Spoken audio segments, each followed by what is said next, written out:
UPPSC इस video में क्या यूपीपीएससी मेंस आंसर राइटिंग में अब जो डिफरेंट कीवर्ड्स हैं जो आप देखते हैं, जैसे एक्सप्लेन हो गया, एग्जामिन हो गया, डिस्क्राइब हो गया, तो इन कीवर्ड्स का क्या मतलब है, किस तरीके से इनको टैकल करना है, वो सारी चीज़ें हम इसमें डिस्कस करने वाले हैं। बाकी देखिए, मैंने टॉपर्स की जो कॉपी है वो शेयर कर रखी हैं, तो आप ये सारी टॉपर्स की कॉपी देख सकते हैं। टेलीग्राम चैनल पे मैंने सारी शेयर कर रखी हैं, और साथ में मार्कशीट भी है कि किस सब्जेक्ट में कितने मार्क्स मिले हैं, तो वो सारी चीज़ें आप देख सकते हैं। बाकी ये जो कोर्सेज़ हैं उनको आप देख सकते हैं कि सारे कोर्सेज़ हैं, मेंस 1 मेंस 2, एंड ये प्रिडिक्शन है। तो प्रिडिक्शन से आपका एक फ़ायदा है कि आपको ये भी पता चलेगा कि आपको टेस्ट सीरीज़ को किस तरीके से यूटिलाइज़ करना है, प्रीलिम्स की भी हो गई, मेंस की भी हो गई, और आप उसको अगर प्रिडिक्शन को देखेंगे तो आप बार बार आप ये देखेंगे किस तरीके से प्रीवियस ईयर क्वेश्चन जो है वो आते हैं, और हम किस तरीके से अपने कंटेंट से उन क्वेश्चंस को जो है आप कैटर आसानी से कर सकते हैं। तो आप जो है प्रिडिक्शन वाली पीडीएफ जो है ज़रूर देखिएगा, इससे आपको बहुत फ़ायदा होने वाला है। किस तरीके से जो क्वेश्चन है वो फ्रेम किया जाता है, और किस तरीके से क्वेश्चन आते हैं, जो आप कंटेंट पढ़ते हैं वो किस तरीके से क्वेश्चन में इम्प्लीमेंट होता है। तो आप ये जो पीडीएफ है उसको देखिएगा। बाकी जो है हम सारे कीवर्ड्स जो हैं वो सारे डिस्कस करते हैं, सारे जितने इंपॉर्टेंट कीवर्ड्स हैं वो सारे डिस्कस करेंगे। Hello everyone, welcome to ASUP-PSC। इस वीडियो में हम मेंस आंसर राइटिंग में जो आप कीवर्ड्स देखते हैं, मेंस आंसर राइटिंग में कीवर्ड्स आप देखते हैं, जैसे क्वेश्चंस के आगे आपको अलग अलग कीवर्ड्स मिलते हैं, एक्सप्लेन, डिस्कस, एग्जामिन। उनका मीनिंग क्या है, उनका मीनिंग क्या है वो हम इस वीडियो में डिस्कस करेंगे कि अलग अलग कीवर्ड का क्या क्या मीनिंग है उसको डिस्कस करने वाले हैं। तो सबसे पहले है कीवर्ड एक्सप्लेन।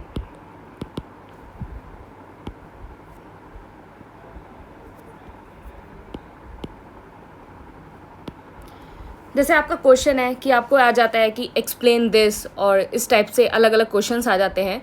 तो एक्सप्लेन अगर कीवर्ड आपके क्वेश्चन में आता है तो इसका क्या मतलब होगा।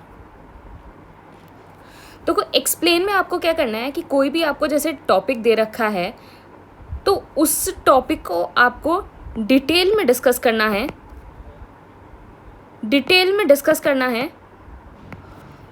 और डिटेल में डिस्कस करने के बाद, डिटेल में डिस्कस कैसे करना है, आपको उसके कुछ फैक्ट्स बताने होंगे, कुछ रीजंस देने होंगे, और प्रोसेस देना होगा। मतलब ये जो चीज़ है वो क्या है, फैक्ट में what is this thing, reason में ऐसा क्यों होता है, और प्रोसेस में ऐसा कैसे होता है। तो ये आपको एक्सप्लेन में जो है आपको ये सारी चीज़ें आपको बतानी होगी, कि डिटेल में डिस्कशन करना होगा कि इस चीज़ का मतलब क्या है, इसका मतलब क्या है, इसके रीजंस क्या हैं, इसके प्रोसेस क्या हैं। ये सारी चीज़ें आपको जो है बतानी पड़ेंगी। तो जैसे हम एक क्वेश्चन देख लेते हैं, एक्सप्लेन का ही क्वेश्चन देख लेते हैं।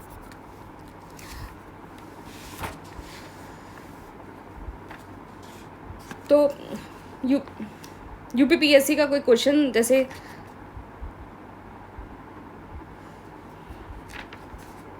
देखें एक्सप्लेन का,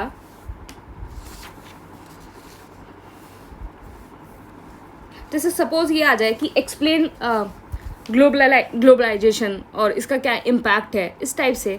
तो इसमें आपको बताना होगा कि ग्लोबलाइजेशन क्या होता है। सपोज ये क्वेश्चन आ जाए एक्सप्लेन में, explain the causes of origin of temperate cyclone, इस टाइप का क्वेश्चन आ जाए। तो ये टेम्परेट साइक्लोन, तो ये 2021 में ये क्वेश्चन आया था, 2021 में ये क्वेश्चन आया था। तो इसमें क्या है, causes of the origin explain करना है। तो आप सबसे पहले कि ये टेम्परेट साइक्लोन होता क्या है, आप इसके फैक्ट्स बताएंगे कि फैक्ट्स क्या है, रीज़न क्या है, रीज़न क्या है इसका, और जो टेम्परेट साइक्लोन है उसका ओरिजिन, उसका प्रोसेस क्या है। तो ये सारी चीज़ें जो है आप एक्सप्लेन में इसको डिस्कस करने वाले हैं। नेक्स्ट आपका कीवर्ड है, पहला ये हो गया दूसरा आपका कीवर्ड है डिस्क्राइब। डिस्क्राइब, देखो डिस्क्राइब में आपको बताना होता है, एक डिटेल्ड एक्सप्लेनेशन देना होता है। डिटेल्ड एक्सप्लेनेशन देना होता है कि कोई चीज़ कैसे हो रही है और क्यों हो रही है। हाउ एंड वाई समथिंग अकर, कैसे हो रहा है और क्यों हो रहा है। देखो सपोज यूपीपीएससी 2021 में ही ये क्वेश्चन आया था। क्वेश्चन था describe the area of UP affected by soil erosion. तो इसमें आपको बताना है कि सॉइल इरोजन जो है इन वाले एरिया में कैसे हो रहा है और क्यों हो रहा है। एरिया तो आपको डिस्क्राइब, आपको बताने हैं कि कौन कौन सा एरिया है, लेकिन कैसे हो रहा है और क्यों हो रहा है, इन सारी चीज़ों को भी आप इसमें डिस्कस करना पड़ेगा, डिस्क्राइब करना पड़ेगा, सॉरी। फिर तीसरा है डिस्कस। डिस्कस, डिस्कस में क्या है, डिस्कस एक तरह का डिबेट है। इसमें आपको प्रोस क्या हैं उसके और कॉन्स क्या हैं, ये दोनों सारी चीज़ें आपको बतानी होती हैं और प्रोज एंड कॉन्स बनाने होते हैं साथ में फैक्ट्स और जजमेंट के साथ, कि आपको इन प्रोज एंड कॉन्स का फैक्ट रखना है और फिर बाद में आप कंक्लूजन के साथ आप अपना एक जजमेंट देंगे कि इस टाइप से जो है चीज़ें हो रही हैं। तो ये जो है ये आपका डिस्कस हो गया। डिस्कस में जैसे मैंने कल आपको एक क्वेश्चन दिया था, आपने अगर एथिक्स का वो क्वेश्चन देखा होगा डिस्कस वाला, कल का एक क्वेश्चन था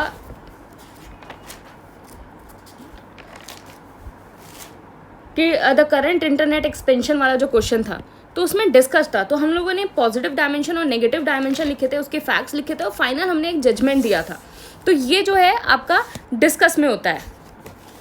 फिर आपका चौथा हो गया एग्जामिन।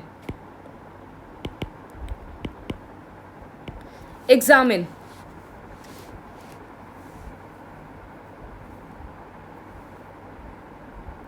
देखो एग्जामिन में क्या है कि आप जो है जितने आपके प्रोज होंगे, कॉन्स होंगे, आपके पॉजिटिव एंड नेगेटिव चीज़ें होंगी, उसका आपको जजमेंट बनाना है राइट एंड रॉन्ग में, जिसमें आपके पास फैक्ट्स होना चाहिए, आपके पास स्टैट्स होने चाहिए, आपके पास ग्राफ होने चाहिए और ये सारी चीज़ें होनी चाहिए। आपके पास पूरा फैक्ट के साथ आपकी सारी चीज़ें आपके पास अवेलेबल होनी चाहिए। जैसे फॉर एग्जांपल यूपीपीएससी 2021 में ही ये क्वेश्चन आया था। क्वेश्चन था आपका examine how regionalism affects the national integration.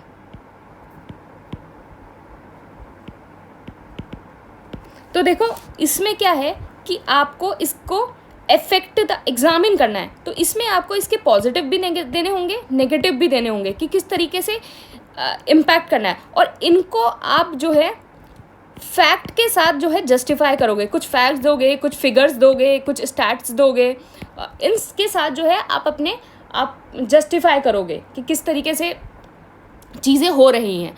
तो ये हो गया आपका एग्जामिन। फिर नेक्स्ट 5 हो गया एवेल्युएट। एवेल्युएट, इसमें एवेल्युएट में क्या है कि कोई भी आपको एक वर्डिक्ट देनी है कि कोई भी जो स्टेटमेंट है, कोई भी आपका जो स्टेटमेंट है वो ट्रू है या नहीं है। लेकिन ट्रू है या नहीं है, लेकिन ये आपको जो है क्वांटिटेटिव तरीके से देना होगा। क्वांटिटेटिव तरीके से मतलब क्या कि आपको जो है ये सारी चीज़ें डाटा के साथ और फैक्ट के साथ जो है वो ये सारी चीज़ें कोट करनी पड़ेंगी। क्वांटिटेटिव तरीके से आप एवेल्युएट करेंगे, सब्जेक्टिव तरीके से नहीं, क्वांटिटेटिव तरीके से। अगर सपोज, अगर इसमें ये है, एक इसकी ट्रिक है, सपोज अगर आपके पास कोई डाटा और फैक्ट सही से नहीं अवेलेबल है, कि अब ऑब्वियसली आप पेपर में जाते हैं, आपके पास इतना सारा डाटा और फैक्ट्स तो याद नहीं रहता, कहीं ना कहीं मिस हो जाता है। तो अगर ऐसी कोई चीज़ें हैं तो इसमें आप जैसे इस टाइप का यूज़ कर सकते हैं, लेकिन कोशिश करना कि इस टाइप की चीज़ें कम यूज़ हो, कि लार्ज हो, स्मॉल, फ्यू, मैनी, मतलब कंपैरिजन करने के लिए, क्वांटिटेटिव तरीके से कंपैरिजन करने के लिए। तो आपका एवेल्युएट ये हो गया कि आप जो है कोई स्टेटमेंट को क्वांटिटेटिव तरीके से आप स्टेटमेंट का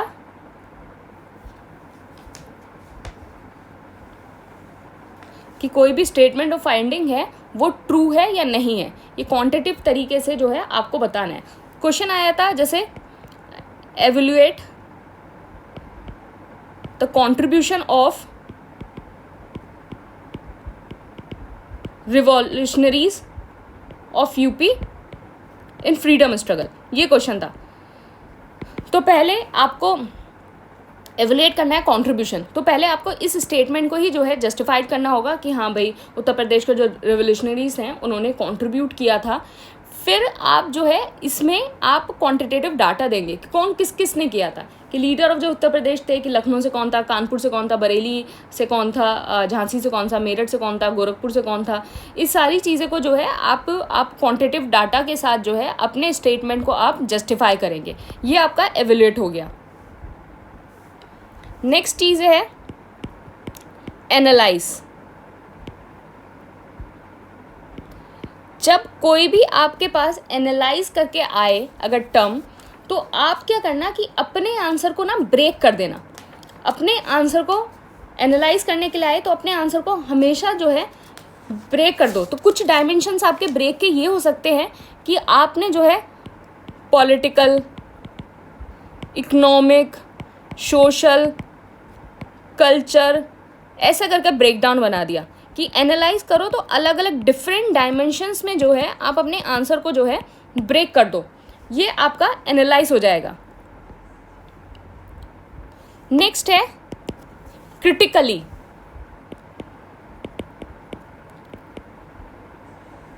बहुत बार आपके पास क्रिटिकली एग्जामिन और इस टाइप से क्रिटिकली वर्ड आपके पास आते हैं, तो क्रिटिकली को किस तरीके से करेंगे।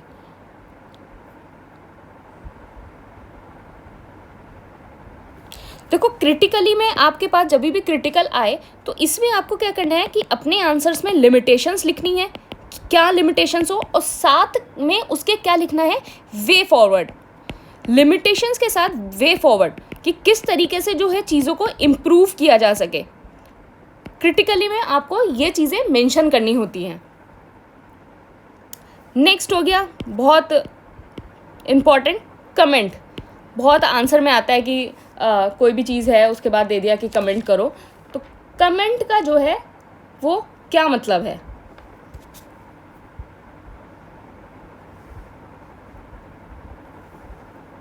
देखो कमेंट में क्या है कि आप अपना ओपिनियन दो, आप अपने पॉजिटिव और नेगेटिव पॉइंट दो किसी चीज़ के बारे में। जो पॉइंट्स हों वो बैक्ड होने चाहिए डाटा एंड लॉजिक के साथ, डाटा, फैक्ट्स और लॉजिक के साथ।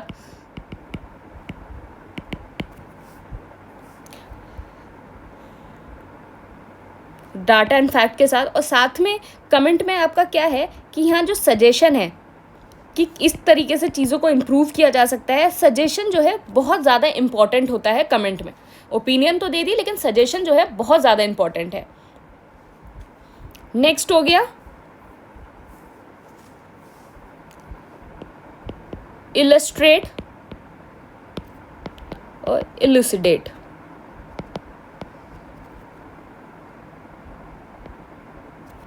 इलुसिडेट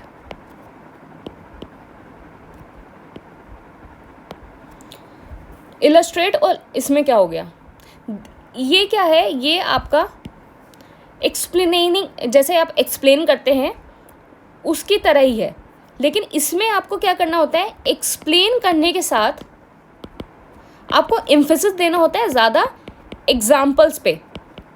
एग्जाम्पल्स में आपके करंट हो गया, डाटा हो गया, स्टैट्स हो गए, इन पे आपको एग्जाम्पल के साथ ये देना होता है। जैसे सपोज एक क्वेश्चन आया था यूपीपीएससी 2021 में, illustrate major feature of wildlife ecotourism in UP, इस टाइप से क्वेश्चन आया था। तो इलस्ट्रेट करना है major feature of the wildlife ecotourism. तो हमें क्या करना है कि पहले तो एक्सप्लेन करना है, जस्ट लाइक एक्सप्लेन। आपको जैसे एक्सप्लेन में आप करते हो कि कोई भी टॉपिक है, मतलब फैक्ट दो, रीज़न दो, प्रोसेस दो, वो दो, लेकिन साथ में जो है उसके एग्जाम्पल्स, डाटा और स्टैट्स देना है एक्सप्लेन करने के साथ। तो इलस्ट्रेट ऑफ द मेजर, तो आपने इसको एक्सप्लेन करा, एक्सप्लेन करने के बाद आपको इसके साथ जो है डाटा, फैक्ट्स, जो सारी चीज़ें हैं वो आपको देनी होगी। ये हो गया आपका एक्सप्लेन। Next, enumerate.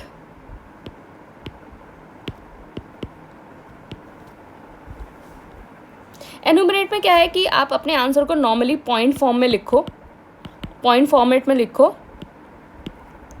और एक लिस्ट और आउटलाइन जो है चीज़ों की दे दो, लिस्ट और आउटलाइन। नेक्स्ट हो गया एलोबरेट। एलोबरेट में क्या है कि कोई भी चीज़ हो तो उसमें आपको डिटेल्ड इन्फॉर्मेशन देनी है। अगर एलोबरेट करने के लिए पूछे तो आपको डिटेल्ड इन्फॉर्मेशन देनी है। फिर नेक्स्ट हो गया डिफाइन। डिफाइन में क्या है कि एक तो पहले आपको प्रिसाइज डेफिनेशन देनी है, प्रिसाइज डेफिनेशन कि एथिक्स में अगर कोई डेफिनेशन है, बिल्कुल कीवर्ड यूज़ करके आपको वो डेफिनेशन देनी है, लेम डेफिनेशन नहीं देनी है। और फिर उसके बाद क्या है, आप जो एग्जामिनर है उसका ध्यान लेके आएंगे कि क्या जो प्रॉब्लम जो है इस डेफिनेशन के साथ पॉज्ड हो रही है, मतलब इस डेफिनेशन के साथ, मतलब कोई भी अगर आपको कोई सपोज कोई भी चीज़ आपको दे रखी है, कि कोई चीज़ दे रखी है कि इसको डिफ़ाइन करिए, कि डिफ़ाइन ग्लोबलाइजेशन, जैसे सपोज आ गया, आई थिंक 2021 का ही क्वेश्चन था ये, कि define globalization assess its impact on the rural social structure. तो क्या है, एक प्रिसाइज आप डेफिनेशन दीजिए, कि डिफाइन करेंगे तो आप प्रिसाइज एक डेफिनेशन दो कि ग्लोबलाइजेशन क्या होता है। Globalization refer to a process of the rapid economic, cultural, institution integration among the countries. आप ग्लोबलाइजेशन वाला जो है डायग्राम भी बना सकते हैं, इस टाइप से आप एक डेफिनेशन दे सकते हैं। फिर आपकी इस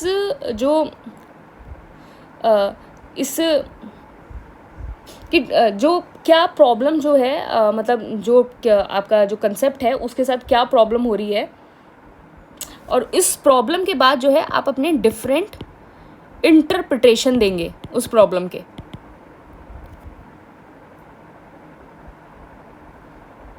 डिफरेंट इंटरप्रिटेशन, सपोज जैसे आपने यही जैसे ग्लोबलाइजेशन वाला दे दिया, तो ग्लोबलाइजेशन की डेफिनेशन को आपने डिफ़ाइन कर दिया, फिर उसके बाद इसके ट्रेड्स बता दिया आपने कि ट्रेड्स क्या हो रही है, फिर उसके बाद कि किस तरीके से ये इम्पैक्ट कर रहा है, इसके डिफरेंट इंटरप्रिटेशन दे दो कि अफेक्ट कैसे कर रहा है, पॉजिटिव और नेगेटिव के तरीके से कैसे कर रहा है, नेगेटिव इफेक्ट क्या है, पॉजिटिव इफेक्ट क्या है, तो अलग अलग आपने जो है इसका इंटरप्रिटेशन दे दिया। तो इस तरीके से जो है आप कर सकते हैं। बाकी कुछ टर्म हैं वो जो अपने आप समझ में आते हैं, जैसे कंपेयर हो गया, तो ऑब्वियसली आपको दो चीज़ों को कंपेयर करना है। कंट्रास्ट हो गया, तो देखो कंपेयर में क्या है कि आपको जो है सिमिलरिटी को पहले बताना है कंपेयर में, और फिर उसके बाद जो है आपको डिफरेंस को बताना है। पहले सिमिलरिटी बताओ, फिर उसके बाद डिफरेंस को बताओ कंपेयर में। कंट्रास्ट में क्या है कि जो आपको मेन स्ट्रेस देना है वो आपको डिफरेंस पे देना है।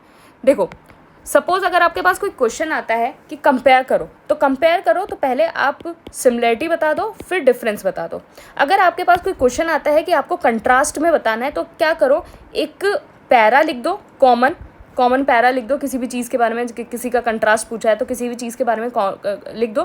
फिर उसके बाद जो है टेबुलर फॉर्म में बता के उसको डिफरेंसेस बता दो कि हाँ ये इस चीज़ के बारे में डिफरेंसेस ये हैं। तो यहाँ मेन फोकस जो है वो डिफरेंसेस पे रखना है। यहाँ सिमिलरिटी को बताने के बाद डिफरेंस आपको बताना होता है। फिर एक टर्म और आती है आपकी डिफरेंशिएट। इसमें क्या है, ये जो है कंपेयर से अलग होता है। कंपेयर से मतलब अपोजिट होता है। इसमें क्या है, पहले आप डिफरेंसेस बताएंगे, फिर उसके बाद आप जो है सिमिलरिटी को मेंशन करेंगे। डिफरेंसेस बताने के बाद आप सिमिलरिटी को, तो ये कंपेयर और डिफरेंशिएट जो है एक दूसरे के अपोजिट होते हैं। कंट्रास्ट में आप इस तरीके से लिख सकते हैं, यहाँ मेन फोकस डिफरेंस को होता है। तो यहाँ आपने एक पैरा लिखा अच्छे से, एक दोनों के बारे में एक पैरा लिखा, फिर उसके बाद आपने टेबुलर फॉर्म बना के डिफरेंसेस बता दिए। तो ये सारे जो है हमने कीवर्ड है। अगर आपको कोई और कीवर्ड मिलता है जो आपको नहीं समझ में आ रहा है, कमेंट बॉक्स में लिखना, मैं उसके ऊपर उन कीवर्ड को इंक्लूड करके फिर आपको एक और वीडियो बना के दूंगी। वैसे मोस्टली यही सारे कीवर्ड जो है आपके यूज़ होते हैं। एक्सप्लेन हो गया, डिस्क्राइब हो गया, फिर आपका ये डिस्कस हो गया, एग्जामिन हो गया, एवेल्युएट हो गया, एनालाइज हो गया, क्रिटिकली हो गया, कमेंट हो गया, इलस्ट्रेट हो गया, इलुसिडेट हो गया, एनुमरेट हो गया, एलोबरेट हो गया, डिफाइन हो गया, फिर कंपेयर, कंट्रास्ट और डिफरेंशिएट जो है ये 13, ये हमने 15 कीवर्ड जो है वो डिस्कस कर लिए। तो पूरे टोटल 15 कीवर्ड जो है हमने इसमें डिस्कस कर लिए। तो इस हिसाब से जो है आप चीज़ों को देख सकते हैं। बाकी अगर नया कीवर्ड मिल रहा है कोई भी ऐसे पेपर में जो आपको नहीं समझ में आ रहा है, तो आप जो है आप पूछ सकते हैं, आप नीचे कमेंट बॉक्स में उसको पूछ सकते हैं। Thank you and all the best.